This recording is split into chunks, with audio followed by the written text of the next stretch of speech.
Hi,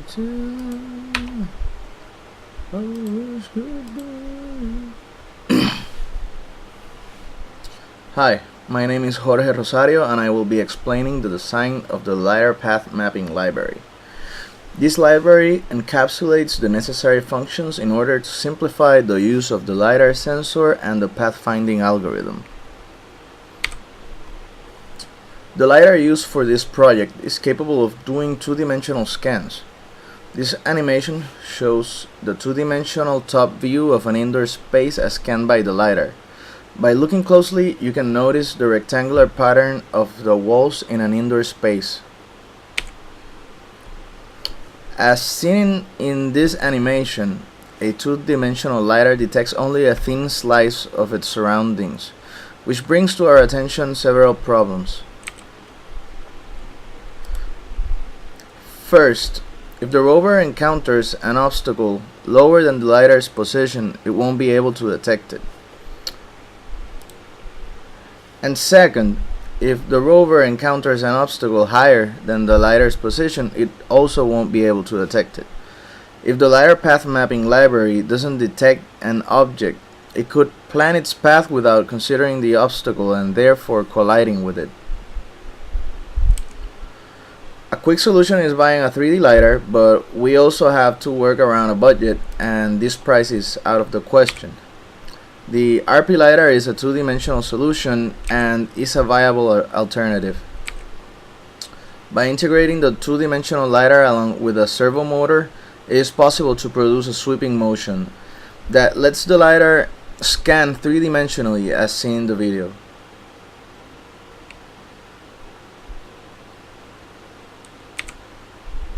Now, instead of only taking a single thin slice, we can take several slices and detect objects at different heights.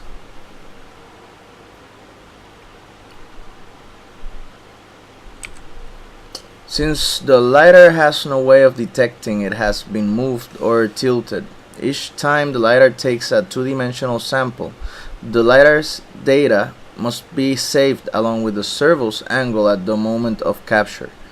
This combination is used to produce the three-dimensional data. This conversion to three-dimensional point cloud needs the following information. For each point, it needs the distance of the point from the LiDAR, the point's angle relative to the LiDAR, and the servo's current angle. Having the LiDAR's original polar coordinates, first the data is converted into Cartesian points using the equations shown. After the points have been placed in a Cartesian plane, the points are now placed flat in a three-dimensional Cartesian space. The points are then rotated according to the angle of the servo at the moment of the slice was captured. After all these conversions, the point cloud can be examined in any plotting application of preference. In this case, this image is being displayed in GNU plot. After several captures in different angles, a resulting cloud is precise enough so that different shapes can be recognized. In this example, you can see me in one of my first tests standing next to an electric guitar. Other recognizable patterns are the walls of the rooms, for example, and objects with irregular shapes are detected but might not generate enough points to be recognized. After capturing a 3D cloud, some unnecessary points are filtered out. The points filtered out are the floor and points higher than the rover, since they don't represent a collision hazard. Here you can see how the first image has a lot more points than the second image. The second image is almost a flat point cloud. So now let's talk about pathfinding. Pathfinding is an essential part of the project, and using point clouds, it is possible to plan a safe path. The Cartesian coordinates are used in a library that implements the D-star light pathfinding algorithm. A goal is set and the algorithm is in charge of planning a safe path for the rover to travel and reach the destination.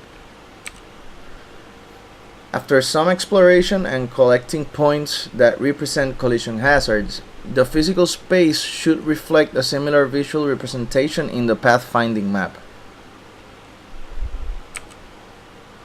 Here you can see an example of a cloud taken in a living room. The image to the left is the original point cloud. The squares in green represent a path planned. To the right you can see the representation of the pathfinding algorithm results.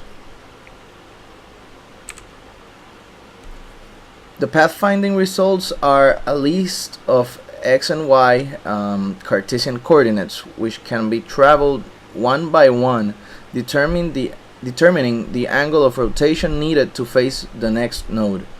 After facing that node, the distance to that next node can also be calculated. A set of movement instructions for the rover can be done with these results of the pathfinding algorithm. This part will be explained with more detail by Alejandro.